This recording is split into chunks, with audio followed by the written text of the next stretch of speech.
Hello viewers, in this video I'll show you how to fix WhatsApp stickers not showing problem on WhatsApp.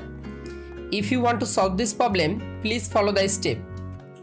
Step 1. Long press on WhatsApp application. Click on Apps Info. Click on Storage. Tap on Clear Data. Again click on Clear Cache Data. Tap on Clear Cache Data on WhatsApp application. Step 2. Open Play Store. Click on Search.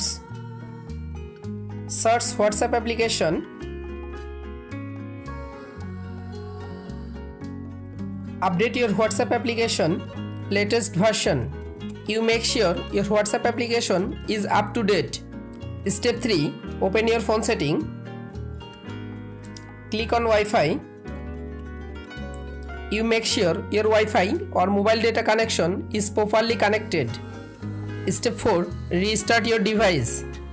You can follow all of the steps to fix WhatsApp stickers not showing problem. If this video helpful for you, please subscribe our channel and like this video.